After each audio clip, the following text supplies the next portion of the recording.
আসসালামু আলাইকুম। বিটিভি চট্টগ্রামের সংবাদে সবাইকে স্বাগত জানাচ্ছি। আমি নাসরিন ইসলাম। প্রথমে সংবাদ শিরোনাম। চলতি সপ্তাহে ত্রয়োদশ জাতীয় সংসদ নির্বাচনের তাফসিল 1 ঘণ্টা বাড়ানো হবে। ভোটের সময় সকাল 7:30 থেকে বিকেল 4:30 পর্যন্ত ভোট গ্রহণ, জানালেন ইসি সানাউল্লাহ।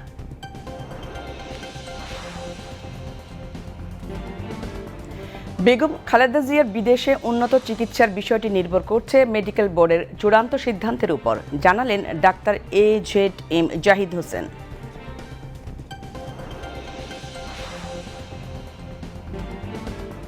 একটি গোষ্ঠী ধর্মের নামে বিভাজনের পথ তৈরি করতে চায়। বিএনপি ধর্মকে দিয়ে রাষ্ট্র আর সমাজের বিভাজনে বিশ্বাস করে না, বললেন মির্জা ফখরুল।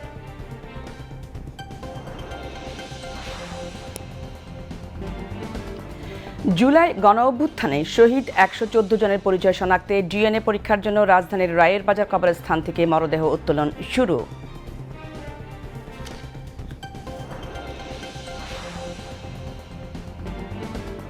গুম ও নির্যাতনের মামলায় শেখ হাসিনা সহ 13 জনের বিরুদ্ধে অভিযোগ গঠনের পরবর্তী শুনানি 9 ডিসেম্বর।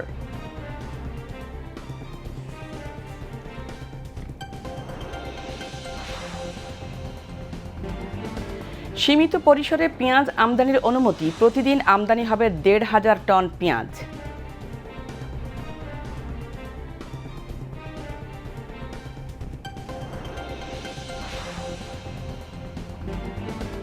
ফলাফল ছাড়াই শেষ ইউক্রেন ও মার্কিন কর্মকর্তাদের শান্তি আলোচনা, ইউক্রেনে রাশিয়ার ব্যাপক হামলা।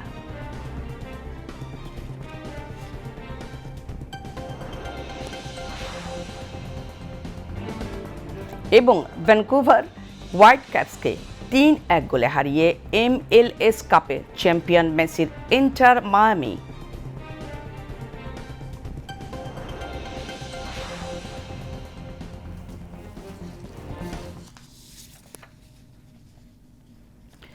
এতক্ষণ সংবাদ শিরোনাম শুনলেন, এবার বিস্তারিত। নির্বাচন কমিশনার অবসরপ্রাপ্ত ব্রিগেডিয়ার জেনারেল আবুল ফজল মোহাম্মদ সানাউল্লাহ বলেছেন, ত্রয়োদশ জাতীয় সংসদ নির্বাচনে ভোটের সময় সকালে 30 মিনিট ও বিকেলে 30 মিনিট অর্থাৎ মোট 1 ঘণ্টা বাড়ানো হবে। ভোট সকাল 8টার পরিবর্তে 7টা 30 মিনিটে শুরু হবে এবং বিকেল 4টার পরিবর্তে 4টা 30 মিনিটে শেষ হবে। আজ আগারগাঁয়ে নির্বাচন কমিশনের সভা কক্ষে বর্তমান কমিশনের নিয়মিত সভায় এই সিদ্ধান্ত নেওয়া হয়েছে বলে জানান তিনি। প্রধান নির্বাচন কমিশনার AMM নাসির উদ্দিনের সভাপতিত্বে কমিশন সভায় 4 নির্বাচন কমিশনার, নির্বাচন কমিশনের সিনিয়র সচিব ও সংশ্লিষ্ট কর্মকর্তারা উপস্থিত ছিলেন। সভা শেষে সাংবাদিকদের ব্রিফ করেন নির্বাচন কমিশনার অবসরপ্রাপ্ত ব্রিগেডিয়ার জেনারেল আবুল ফজল মোহাম্মদ সানাউল্লাহ। তিনি বলেন, চলতি সপ্তাহেই ত্রয়োদশ জাতীয় সংসদ নির্বাচনের তাফসিল ঘোষণা করা হবে। এই লক্ষ্যে তাফসিল ঘোষণা রেকর্ডিংয়ের জন্য আগামীকাল 8 ডিসেম্বর 2025 বাংলাদেশ টেলিভিশন ও বাংলাদেশ বেতারে চিঠি পাঠানো হবে।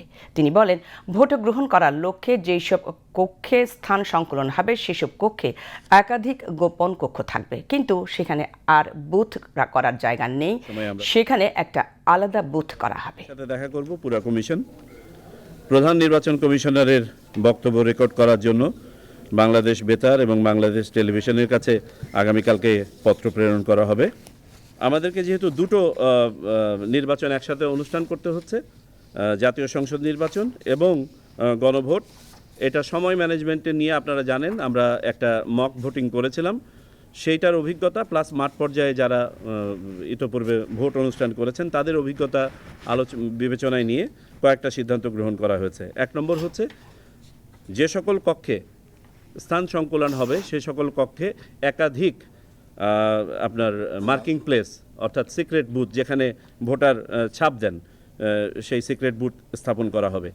যেখানে সিক্রেট বুথ আর বাড়ানোর জায়গা নাই সেখানে প্রয়োজনে একটা আলাদা বুথই করতে হবে।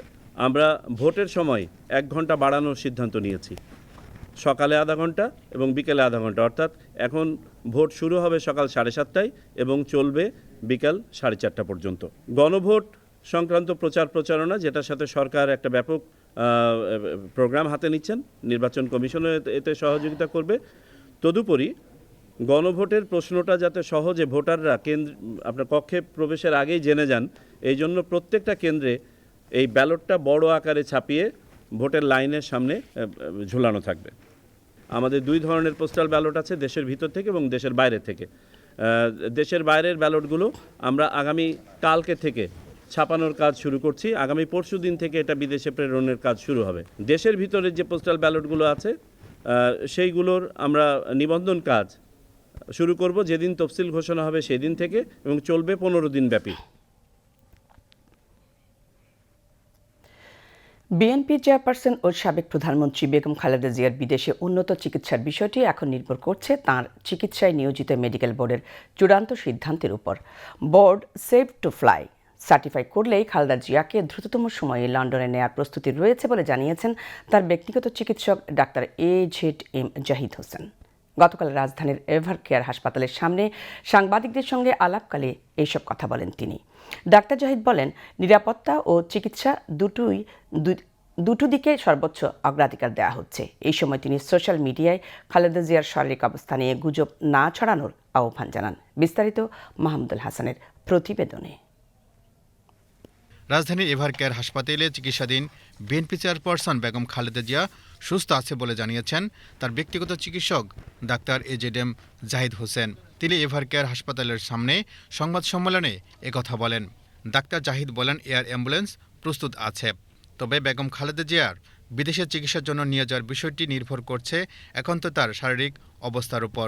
এখন আমাদের মেডিকেল অ্যাম্বুলেন্স সবসময়ই প্রস্তুত আছে, কিন্তু প্রস্তুত থাকলেও সর্বোচ্চ পর্যায়ে দেশনেত্রী বেগম খালেদা জিয়ার সুচিকিৎসা এবং ওনার সেফটি অ্যান্ড সিকিউরিটি অর্থাৎ চিকিৎসাগত দিক থেকে এটি অত্যন্ত প্রাধান্য পাচ্ছে সর্বত্রই। বিদেশে যাওয়ার ব্যাপারে আমাদের সর্বোচ্চ প্রস্তুতি রয়েছে। যখনই ওনাকে বিদেশ নেওয়ার জন্য মেডিকেল বোর্ড যথোপযুক্তভাবে তৈরি মনে করবেন, শারীরিকভাবে মনে হবে যে ওনাকে সেফলি ট্রান্সফার করা যাবে। কারণ মনে রাখতে হবে 12 থেকে 14 ঘন্টা যখন আপনি এয়ার ফ্লাই করবেন, তখন যে হাই অল্টিটিউডে মানুষের শারীরিক যে পরিবর্তন হয় সেটির সাথে খাপ খাওয়ানো একজন অসুস্থ মানুষের পক্ষে সবসময় সম্ভব হয় না। বিএনপি চেয়ারপারসন ও সাবেক প্রধানমন্ত্রী বেগম খালেদা জিয়া এভার কেয়ার হাসপাতালে চিকিৎসাধীন রয়েছেন। 23 নভেম্বর রাতে শ্বাসকষ্ট দেখা দিলে খালেদা জিয়াকে এভার কেয়ার হাসপাতালে নেওয়া হয়। অধ্যাপক শাহাবুদ্দিন তালুকদারের নেতৃত্বে দেশি বিদেশি বিশেষজ্ঞদের সমন্বয়ে গঠিত মেডিকেল বোর্ডের অধীনে চিকিৎসা কার্যক্রম চলছে বেগম খালেদা জিয়ার। সাবেক প্রধানমন্ত্রীর চিকিৎসা নিয়ে জাহিদ হোসেন আরও বলেন, খালেদা জিয়ার জন্য কাতারের এয়ার অ্যাম্বুলেন্স যান্ত্রিক ত্রুটির কারণে আসতে পারেনি, তবে ওই সময়টা যাওয়া ঠিক হবে না বলে মেডিকেল বোর্ডের সদস্যরাও জরুরি সভায় সিদ্ধান্ত নিয়েছিলেন। জাহিদ হোসেন বলেন, খালেদা জিয়ার চিকিৎসা কেন্দ্রিক নিরাপত্তার বিষয়টি এখন প্রাধান্য পাচ্ছে। তার চিকিৎসার দায়িত্বে থাকা দেশি বিদেশি চিকিৎসকরাও খালেদা জিয়ার শারীরিক অবস্থার উপর সবচেয়ে বেশি গুরুত্ব দিচ্ছেন। আপনারা দয়া করে বিভ্রান্ত হবেন না, দয়া করে কেউ বিভ্রান্তি ছড়ানোর চেষ্টা করবেন না।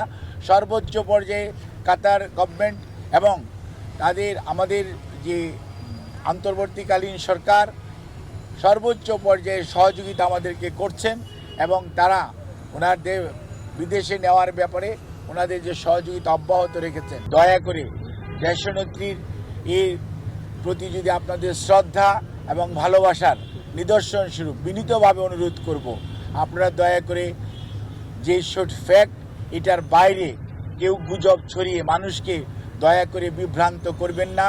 সাবেক প্রধানমন্ত্রী বেগম খালেদা জিয়ার নেতৃত্ব ও প্রজ্ঞাকে মূল্যবান সম্পদ হিসেবে উল্লেখ করেছেন স্থানীয় সরকার, পল্লী উন্নয়ন, সমবায় ও যুব ক্রীড়া মন্ত্রণালয়ের উপদেষ্টা আসিফ মাহমুদ সজীব ভুঁইয়া। উপদেষ্টা তার ভেরিফাইড ফেসবুক পেজে দেওয়া পোস্টে বলেন, সাবেক প্রধানমন্ত্রী বেগম খালেদা জিয়া দেশের গণতন্ত্র, নাগরিক অধিকার ও স্বাধীনতার প্রশ্নে এক আপোষহীন ও সর্বজন শ্রদ্ধেয় নেতৃত্ব। এরশাদ বিরোধী আন্দোলন থেকে হাসিনার স্বৈরাচারী শাসনের বিরুদ্ধে তার সংগ্রাম, সাহসী ভূমিকা আমাদের রাজনৈতিক ইতিহাসে এক উজ্জ্বল দৃষ্টান্ত। Mahmudul Hasan, BTV news, Dhaka. বিএনপির মহাসচিব মির্জা ফখরুল ইসলাম আলমগীর বলেছেন, বিএনপি ধর্মকে দিয়ে রাষ্ট্র আর সমাজের বিভাজনে বিশ্বাস করে না। কিন্তু একটি গোষ্ঠী ধর্মের নামে বিভাজনের পথ তৈরি করতে চায়। আজ রাজধানীর কৃষিবিদ ইনস্টিটিউশন বাংলাদেশ কেআইবি মিলনায়তনে বাংলাদেশ জাতীয়তাবাদী দল বিএনপির দেশ গড়ার পরিকল্পনা শীর্ষক 3 দিনব্যাপী কর্মশালার উদ্বোধনী বক্তব্যে তিনি এইসব কথা বলেন। বিএনপির সিনিয়র যুগ্ম মহাসচিব রুহুল কবির রিজভীর সভাপতিত্বে কর্মশালায় ছাত্রদল সভাপতি রাকিবুল ইসলাম রাকিব সহ অন্যান্যরা বক্তব্য রাখেন। মির্জা ফখরুল বলেন, সমস্ত অপপ্রয়াস পেরিয়ে দেশকে এগিয়ে নিয়ে যেতে হবে, আর এক্ষেত্রে জাতীয়তাবাদী ছাত্রদল ভ্যানগার্ড হিসেবে কাজ করবে। কর্মশালায় বিএনপি চেয়ারপারসন বেগম খালেদা জিয়ার রোগ মুক্তি কামনা করে দোয়া ও মোনাজাত করা হয়।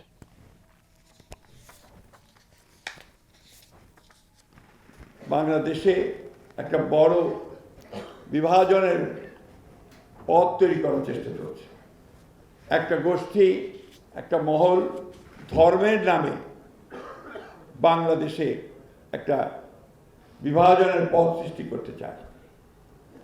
আমরা বাংলাদেশে অবশ্যই ধর্মভীরু মানুষ, বাংলাদেশের মানুষ অবশ্যই ধর্মকে এখানে সবাই আমরা মেনে চলি, কিন্তু ধর্মকে দিয়ে রাষ্ট্রকে বিভাজন করা বা সমাজকে বিভাজন করা, এটাতে আমরা বিশ্বাস করি না। আমরা মনে করি যে বাংলাদেশে সকল ধর্মের মানুষ একসাথে বাস করবে, একইভাবে থাকবে, এবং 1971 সালে যে স্বাধীনতা যুদ্ধ হয়েছিল, সেই যুদ্ধের মূল যে ভিত্তিক কথাটা ছিল, সেটা ছিল যে সকলের বাংলাদেশ। আজকে যে কারণে আমাদের নেতা যে স্লোগানটি দিয়েছেন, সেই স্লোগানটি অত্যন্ত গুরুত্বপূর্ণ। এটা একদিকে যেমন জাতীয় ক্ষেত্রে তেমনি আন্তর্জাতিক ক্ষেত্রে একইভাবে গুরুত্বপূর্ণ। সবার আগে বাংলাদেশ, এটা কথাটা আমাদের বুকের মধ্যে গেঁথে নিতে হবে। আমাদের এই বিষয়টাকে নিয়েই সামনের দিকে এগিয়ে যেতে হবে। আমি বক্তব্য দীর্ঘ করব না। আমি আশা করব যে আজকে সমস্ত প্রতিবন্ধকতাকে দূর করে, তাদেরকে পরাজিত করে, সমস্ত অপপ্রয়াসকে পরাজিত করে আমাদেরকে বাংলাদেশি জাতীয়তাবাদী দলকে এগিয়ে নিয়ে যেতে হবে।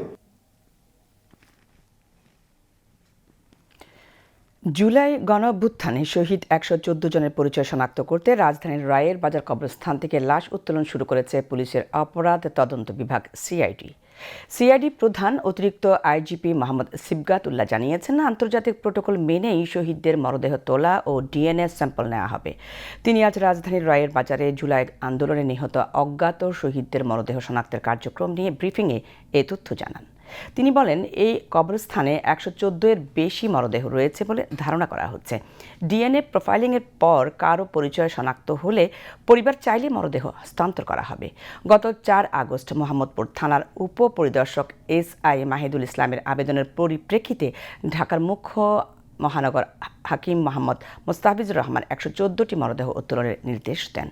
আদালতের আদেশ অনুযায়ী 2024 সালের জুলাইয়ের গণঅভ্যুত্থানে নিহত অজ্ঞাত ব্যক্তিদের পরিচয় শনাক্তের জন্য এই সিদ্ধান্ত নেওয়া হয়। গত বছর বৈষম্য বিরোধী আন্দোলনের সময় নিহত 114 জন শহীদকে অজ্ঞাত পরিচয়ে মোহাম্মদপুরের রায়ের বাজার কবরস্থানে দাফন করা হয়। ফেসিবাদী আওয়ামী লীগের 1.5 দশকের ফেসিবাদী শাসন আমলে জয়েন্ট ইন্টারোগেশন সেলে গুম, আটক ও নির্যাতনের ঘটনার মামলায় শেখ হাসিনা সহ 13 জনের বিরুদ্ধে মামলার আনুষ্ঠানিক অভিযোগ গঠনের উপর পরবর্তী শুনানি 9 ডিসেম্বর ধার্য করেছে আন্তর্জাতিক অপরাধ ট্রাইব্যুনাল।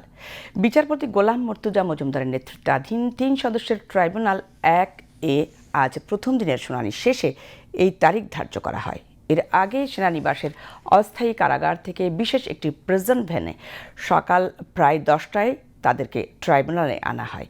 শেখ হাসিনা, তারিক আহমেদ সিদ্দিকী ও 3 সেনা কর্মকর্তা সহ এই মামলায় মোট অভিযুক্ত 13 জন।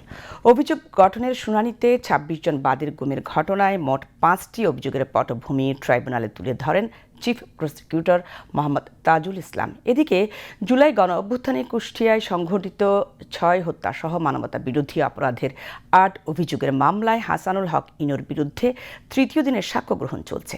বিচারপতি নজরুল ইসলাম চৌধুরীর নেতৃত্বাধীন 3 সদস্যের আন্তর্জাতিক অপরাধ ট্রাইব্যুনাল 2A সকালে এই সাক্ষ্য গ্রহণ শুরু হয়। আজ এই মামলার তৃতীয় সাক্ষী হিসেবে জব্দ তালিকার সাক্ষী পুলিশ সদস্য কামরুল হোসেনের জবানবন্দি গ্রহণ করেন ট্রাইব্যুনাল। এর আগের 2 দিনে জুলাই যোদ্ধা রাইসুল হক ও জব্দ তালিকার সাক্ষী প্রসিকিউটর তনবীর হোসেন জোহার সাক্ষ্য গ্রহণ করা হয়। 39 পৃষ্ঠার এই মামলার ফরমাল চার্জে 20 জন সাক্ষীর জবানবন্দি গ্রহণ করা হবে বলে উল্লেখ করা হয়েছে। এছাড়া জুলাই গণ অভ্যুত্থানে সংগঠিত মানবতা বিরোধী অপরাধের মামলায় সাবেক আইনমন্ত্রী আনিসুল হক এবং ক্ষমতাচ্যুত প্রধানমন্ত্রী শেখ হাসিনার বেসরকারি শিল্প ও বিনিয়োগ বিষয়ক উপদেষ্টা সালমান এফ রহমানকে ট্রাইব্যুনালে হাজির করা হয়। 5টি মামলায় গ্রেফতার থাকা মোট 14 আসামিকে আজ সকালে ট্রাইব্যুনালে হাজির করা হয়। পেঁয়াজের বাজার সহনীয় রাখতে আজ থেকে সীমিত আকারে পেঁয়াজ আমদানির অনুমতি প্রদান করা হবে। প্রতিদিন 50টি করে আমদানি অনুমতি আইপি ইস্যু করা হবে। প্রত্যেকটি আইপিতে সর্বোচ্চ 30 টন পেঁয়াজের অনুমোদন দেওয়া হবে। গতকাল কৃষি মন্ত্রণালয়ের এক সংবাদ বিজ্ঞপ্তিতে এ তথ্য জানানো হয়।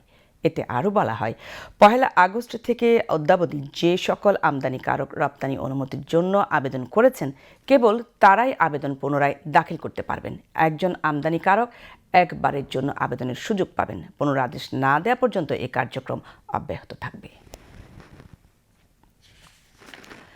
বাংলাদেশ নৌবাহিনীতে 2 জন নারী সহ 31 জন মিডশিপম্যান কমিশন লাভ করেছেন। এই উপলক্ষে আজ চট্টগ্রামে বাংলাদেশ নেভাল একাডেমিতে শীতকালীন রাষ্ট্রপতি কুচকাওয়াজ অনুষ্ঠিত হয়।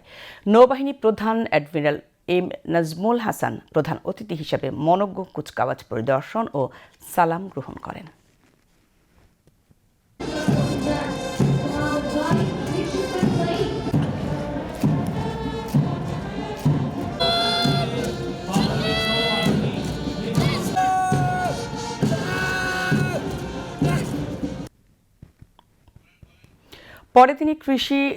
পরে তিনি কৃতি মিডশিপম্যানদের মাঝে পুরস্কার বিতরণ করেন। মিডশিপম্যান সৈয়দ তাহসিন আহমেদ সেরা চৌকস মিডশিপম্যান হিসেবে সোর্ড অব অনার এবং মিডশিপম্যান SM আবরার ওবাইদ নৌ প্রধান স্বর্ণপদক লাভ করেন। অনুষ্ঠানে নৌবাহিনী প্রধান বলেন, বর্তমান প্রতিযোগিতাপূর্ণ বিশ্বের সাথে তাল মিলিয়ে প্রযুক্তি নির্ভর ত্রিমাত্রিক বাহিনী হিসেবে প্রশিক্ষণ, আধুনিক প্ল্যাটফর্ম সংযোজন ও নিজস্ব প্রযুক্তি উদ্ভাবনের মাধ্যমে বাংলাদেশ নৌবাহিনী নিজস্ব সক্ষমতা বৃদ্ধির লক্ষ্যে এগিয়ে যাচ্ছে। তিনি নবীন কর্মকর্তাদের দেশপ্রেম ও কর্তব্যনিষ্ঠার সঙ্গে নিরলসভাবে দায়িত্ব পালনের আহ্বান জানান। অনুষ্ঠানে পদস্থ সামরিক ও বেসামরিক কর্মকর্তা এবং গণ্যমান্য ব্যক্তিবর্গ উপস্থিত ছিলেন। বিজয়ের মাস ডিসেম্বরের 7ম দিন আজ। দীর্ঘ স্বাধিকার আন্দোলনের ধারাবাহিকতায় 1971 সালের 26শে মার্চ স্বাধীনতা অর্জনের লক্ষ্যে শুরু হয় মহান মুক্তিযুদ্ধ। 9 মাস সারা দেশের সর্বত্র চলে রক্তক্ষয়ী সংগ্রাম। লাখো শহীদের রক্তের বিনিময়ে অর্জিত হয় কাঙ্ক্ষিত স্বাধীনতা। 6 ডিসেম্বর ভারত ও ভুটান স্বাধীন দেশ হিসেবে বাংলাদেশকে স্বীকৃতি দেয়। এদিন জাতিসংঘে কয়েকটি দেশ যুদ্ধবিরতির প্রস্তাব তুললে আবারও ভেটো দেয় সোভিয়েত ইউনিয়ন। দিনার সুলতানার প্রতিবেদন। 1971 সালের 7 ডিসেম্বর ছিল বিজয়ের কাছাকাছি সময়ে মুক্তিযোদ্ধাদের মনোবল বৃদ্ধি এবং পাকিস্তানি বাহিনীর পতনের চূড়ান্ত মুহূর্তের ইঙ্গিত বহনকারী একটি ঐতিহাসিক দিন। এদিন রাত 10টায় ভারতীয় সেনাবাহিনীর প্রধান general Manek show radio Akashvani থেকে হিন্দি, উর্দু ও পশতু ভাষায় পাকিস্তানি হানাদার বাহিনীকে আত্মসমর্পণের আহ্বান জানান। বলেন, পাকিস্তানি সামরিক বাহিনী এদেশের মানুষের উপর যে পৈশাচিক নির্যাতন চালিয়েছে তার প্রতিশোধ নেওয়ার জন্য তারা প্রস্তুত। এখন আত্মসমর্পণ করা ছাড়া পাকিস্তানি বাহিনীর সামনে আর কোনো পথ খোলা নেই। এদিন প্রবাসী বাংলাদেশ সরকারের ভারপ্রাপ্ত রাষ্ট্রপতি সৈয়দ নজরুল ইসলাম বেতার ভাষণে দৃঢ়ভাবে বলেন, খুব শিগগিরই ঢাকা মুক্তিবাহিনীর দখলে আসবে। বাংলাদেশ এখন দিবালোকের মতোই সত্য। মিত্রবাহিনীর আক্রমণের মুখে পাকিস্তানি বাহিনী বুঝতে পারে তাদের পরাজয় আসন্ন, যা তাদের মনোবল ভেঙে দেয়। পাকিস্তান সেনাবাহিনীর সুরক্ষিত যশোরের এদিন পতন হয়। ঝিনাইদহ ও সাতক্ষীরাও মুক্ত হয়। পতন হয় সিলেটেরও। ব্রাহ্মণবাড়িয়া থেকে পাকিস্তানি সেনারা পালাতে শুরু করে। মুক্তিবাহিনী ও ভারতীয় বাহিনীর সমন্বয়ে গড়া যৌথ বাহিনী এগিয়ে যেতে থাকে রাজধানী ঢাকার দিকে। এদিন আরও মুক্ত হয় চুয়াডাঙ্গা, শেরপুর, নোয়াখালীর কোম্পানিগঞ্জ, নেত্রকোনার কেন্দুয়া ও কমলাকান্দা, বাগেরহাটের মোংলা, বরিশালের বাকেরগঞ্জ ও সুনামগঞ্জের ধীরাই। 7 তারিখে মেইনলি যেটা হয়েছিল, সিলেট একটা বড় ধরনের আক্রমণ হয়েছে। এই আক্রমণটা মানে স্বাধীনতার ক্ষেত্রে একটা বড় অবদান রেখেছে। একটু আশার আলো ছিল, আবার একটা ভয়, বিশাল একটা মানে বড় ধরনের একটা ভয় ছিল। সবগুলোই মানে ভীষণ অ্যাংজাইটিতে ছিল মানুষ। আর প্রচুর মানুষ মারা যাচ্ছিল। বুদ্ধিজীবীদের মানে তুলে নিবে এরকম একটা নীল নকশাও শোনা যাচ্ছিল। বিভিন্ন বাসায় আলবদর বাহিনীরা আসছিল খোঁজ নিতে। তখনও তুলে নেওয়া শুরু হয় নাই, কিন্তু আসা যাওয়াটাও চলছিল। তো যার জন্য একটা ভীতিকর অবস্থা ছিল দেশে। ৭১-এর এই দিনে জাতিসংঘের সাধারণ পরিষদ ও নিরাপত্তা পরিষদে আর্জেন্টিনার দেয়া এক প্রস্তাব উত্থাপিত হয়। আর্জেন্টিনার প্রস্তাবে সংঘাত নিরসনে দেশকেই আক্রমণাত্মক দৃষ্টিভঙ্গি থেকে সরে আসার কথা বলা হয়। এই প্রস্তাবে সোভিয়েত ইউনিয়ন ভেটো দিলে তা বাতিল হয়ে যায়। ৬ তারিখে ভারত স্বীকৃতি দিল, ৭ তারিখে ভুটান দিল। এটা হলো যে আন্তর্জাতিকভাবে আমাদের দেশ স্বীকৃতি পেতে শুরু করলো।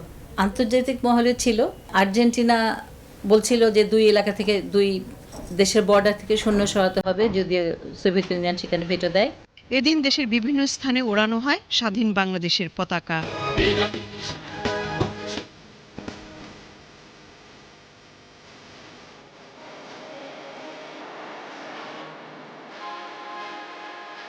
দিনার সুলতানা, বিটিভি নিউজ।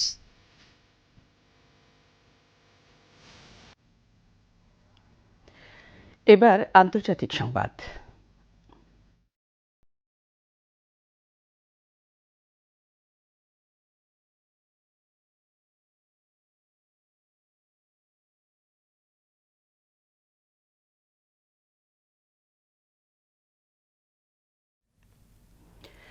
কোনো ফলাফল ছাড়াই শেষ হয়েছে যুক্তরাষ্ট্রের ফ্লোরিডায় ইউক্রেন ও মার্কিন কর্মকর্তাদের মধ্যে চলতে থাকা 3 দিন ব্যাপী শান্তি আলোচনা।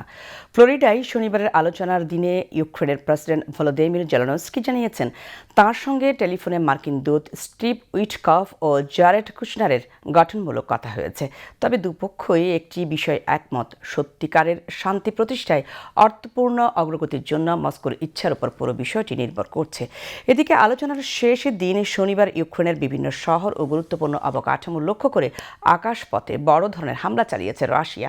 এই হামলায় রাশিয়া 653টি ড্রোন ও 51টি ক্ষেপণাস্ত্র ছুড়ে ইউক্রেনের জ্বালানি অবকাঠামো ও গুরুত্বপূর্ণ সামরিক বেসামরিক অবকাঠামো লক্ষ্য করে। সুদানের দক্ষিণ কর্দোফান প্রদেশে আধা সামরিক বাহিনী র্যাপিড সাপোর্ট ফোর্সেস RSF এর ড্রোন হামলায় নিহতের সংখ্যা বেড়ে 116 জনে দাঁড়িয়েছে। নিহতদের মধ্যে 46 জনই শিশু। গতকাল এক বিবৃতিতে এ তথ্য নিশ্চিত করেছে দেশটির কর্তৃপক্ষ। দক্ষিণ কর্দোফান রাজ্য সরকার এক বিবৃতিতে জানিয়েছে বৃহস্পতিবার পশ্চিম সুদানের কালুগি শহরে এই হামলার ঘটনা ঘটে। বিবৃতিতে বলা হয় RSF এর ড্রোন থেকে মোট 4টি ক্ষেপণাস্ত্র ছোড়া হয়, যা একটি কিন্ডারগার্টেন, একটি হাসপাতাল এবং শহরের ঘনবসতিপূর্ণ এলাকায় আঘাত হানে। রাজ্য সরকার এই ঘটনাকে RSF সমর্থিত Sudan people's liberation movement north দ্বারা সংগঠিত একটি জঘন্য অপরাধ হিসাবে অবহিত করেছে। এই হামলার তীব্র নিন্দা জানিয়েছে জাতিসংঘ শিশু বিষয়ক সংস্থা ইউনিসেফ। এক বিবৃতিতে হামলাটিকে শিশুদের অধিকার লঙ্ঘনের একটি ভয়াবহ উদাহরণ বলে উল্লেখ করেছে সংস্থাটি। গাজায় ইসরায়েলি দখলদারিত্ব শেষ হলে ফিলিস্তিন কর্তৃপক্ষের কাছে অস্ত্র সমাপন করবে উপত্যকাটির প্রতিরোধ গোষ্ঠী হামাস। শনিবার এক বিবৃতিতে এ তথ্য জানিয়েছেন সশস্ত্র সংগঠনটির আলোচক দলের প্রধান খলিল আল হাজা। তিনি বলেন, দখলদারি ও আগ্রাসনের কারণেই আমরা অস্ত্রশস্ত্র রাখছি। দখলদারির অবসান ঘটলে এইসব অস্ত্র রাষ্ট্রের হাতে তুলে দেওয়া হবে। রাষ্ট্র বলতে একটি সার্বভৌম ও স্বাধীন ফিলিস্তিন রাষ্ট্রের কথা বুঝিয়েছেন বলে আল হাজার দফতর জানিয়েছেন। খলিল আল হাজার আরও বলেন, আমরা গাজায় যুদ্ধবিরতি পর্যবেক্ষণ এবং সীমান্তে নজরদারির জন্য জাতিসংঘের বাহিনী মোতায়েনের প্রস্তাব মেনে নিয়েছি। তবে শুধু হামাসকে নিরস্ত্রীকরণের লক্ষ্যে কোনো আন্তর্জাতিক বাহিনী মোতায়েন করা হলে তা মেনে নেওয়া হবে না। এদিকে কাতারের প্রধানমন্ত্রী শেখ মোহাম্মদ বিন আব্দুর রহমান আল থানি বলেছেন, পশ্চিম তীরকে অন্তর্ভুক্ত না করলে গাজা উপত্যকা যুদ্ধবিরতি চুক্তি অসম্পূর্ণই থাকবে। শনিবার দোহা ফোরাম 2025-এ এক আলোচনায় তিনি কথা বলেন। কাতারের প্রধানমন্ত্রী ইসরায়েল ফিলিস্তিন সংকটের মূল কারণ সমাধানের গুরুত্বও তুলে ধরেন, যা শুধু গাজার বিধ্বস্ত অবস্থা পুনর্গঠনের মধ্যে সীমিত নয়, পশ্চিম তীরের পরিস্থিতি ও ফিলিস্তিনিদের জাতীয় আকাঙ্ক্ষা পূরণের বিষয়টিও এতে অন্তর্ভুক্ত। ভারতের উত্তর গোয়ার একটি নাইট ক্লাবে গতকাল আগুন লেগে অন্তত 25 জনের মৃত্যু হয়েছে। আর পোড়া এলাকার একটি ক্লাবে গতকাল মধ্যরাতে আগুন লাগে, এতে বেশ কয়েকজন পর্যটকও নিহত হয়েছেন। পুলিশ কর্মকর্তারা জানিয়েছেন, মধ্যরাতে বার্চ বাই রোমিও লেন নামের ওই ক্লাবে গ্যাস সিলিন্ডার বিস্ফোরণের কারণে আগুন লেগেছে বলে ধারণা করা হচ্ছে। খবর পেয়ে কয়েকটি ফায়ার সার্ভিস দল ঘটনাস্থলে গিয়ে আগুন নিয়ন্ত্রণে আনে। নিহতদের বেশিরভাগই ওই ক্লাবের কর্মচারী ছিলেন বলে মনে করা হচ্ছে।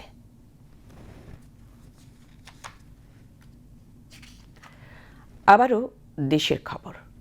চট্টগ্রামে জেলা তথ্য অফিসের আয়োজনে এসো দেশ বদলায় পৃথিবী বদলায় শীর্ষক আলোচনা সভা অনুষ্ঠিত হয়েছে। সকালে যুব উন্নয়ন অধিদপ্তর অডিটোরিয়ামের আলোচনা সভায় প্রধান অতিথি ছিলেন বিভাগীয় কমিশনার ডক্টর মোহাম্মদ জিয়াউদ্দিন। তিনি বলেন, দেশ বদলাতে তথা পৃথিবী বদলাতে প্রধান উপদেষ্টা প্রফেসর মোহাম্মদ ইউনূসের 3-0 থিওরি একটি আদর্শ মডেল। এই মডেল অনুসরণ করে তরুণ সমাজ কাজ করলে দেশে যেমন ক্ষুধা ও বেকারত্ব দূর হবে, তেমনি মানবজাতির জলবায়ু পরিবর্তনের ক্ষতিকর প্রভাব থেকে মুক্ত থাকবে। জেলা তথ্য অফিসের ভারপ্রাপ্ত পরিচালক মোহাম্মদ বোরহানউদ্দিনের সভাপতিত্বে অন্যান্যের মধ্যে যুব উন্নয়ন অধিদপ্তরের উপপরিচালক মোহাম্মদ আবুল বাশার, আঞ্চলিক তথ্য অফিসের সিনিয়র তথ্য অফিসার বাপ্পি চক্রবর্তী, সরকারি শারীরিক শিক্ষা কলেজের অধ্যক্ষ SM গিয়াসউদ্দিন বাবর, জেলা ক্রীড়া অফিসার আব্দুল বারী বক্তব্য রাখেন।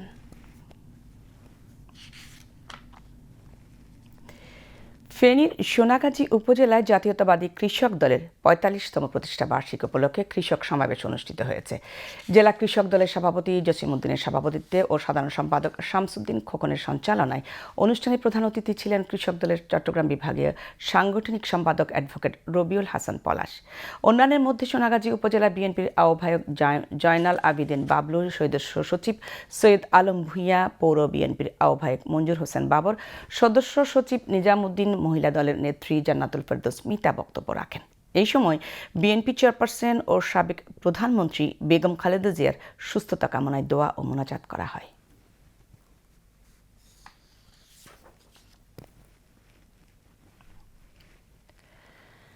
চট্টগ্রামে আঞ্জুমানে মোত্তাবিয়ানে গাউসে মাছ ভান্ডারের ব্যবস্থাপনায় ডাক্তার সৈয়দ দিদারুল হক মাছ ভান্ডারের স্মরণসভা অনুষ্ঠিত হয়েছে। গতরাতে নগরের ইঞ্জিনিয়ার্স ইনস্টিটিউশন মিলনায়তনে স্মরণ সভায় সভাপতিত্ব করেন সংগঠনের কেন্দ্রীয় নির্বাহী পরিষদের ভারপ্রাপ্ত সভাপতি সৈয়দ হোসাইন রাইফ নুরুল ইসলাম রুব্বাব। অনুষ্ঠানে ডাক্তার সৈয়দ দিদারুল হক মাছ ভান্ডারের জীবন ও কর্ম নিয়ে বক্তব্য রাখেন ডাক্তার সৈয়দ হোসাইন সাইফ নিহাদুল ইসলাম মাছ ভান্ডারী। অনুষ্ঠানে মাছ ভান্ডার দরবার শরীফের ভক্ত ও আশিকানগণ উপস্থিত ছিলেন।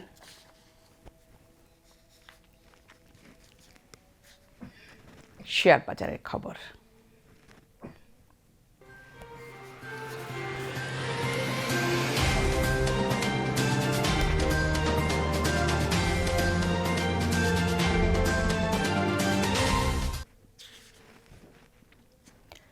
চট্টগ্রাম স্টক এক্সচেঞ্জে মন্দাভাব দেখা দিয়েছে। আজ শেয়ার লেনদেন বেশি হলেও মূল্যসূচক কমে গেছে। দিন শেষে সার্বিক সূচক দাঁড়িয়েছে ১৩,৬৮৪.৫৫, যা পূর্ববর্তী দিনের চেয়ে শতকরা 0.45 ভাগ কম। এছাড়া CAC ৩০-এর মূল্যসূচক দাঁড়ায় ১২,১৭৫.৩০, যা পূর্ববর্তী দিনের চেয়ে শতকরা 0.০০৫৯ ভাগ কম। আজ ১৫৪টি কোম্পানির ৫৪,৫৫৩টি শেয়ার লেনদেন হয়, যার মূল্য ১৩,৯৫,৮২,০০০ টাকারও বেশি।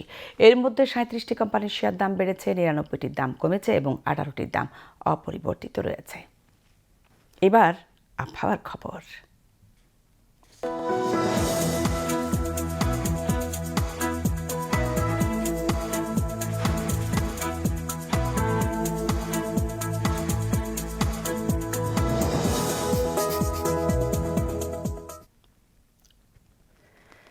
বতেঙ্গা আবহাওয়া অফিস জানিয়েছে, আগামীকাল সন্ধ্যে ৬টা পর্যন্ত চট্টগ্রাম এবং পার্শ্ববর্তী এলাকায় আকাশ সাময়িকভাবে আংশিক মেঘলা সহ প্রধানত শুষ্ক আবহাওয়া বিরাজ করতে পারে।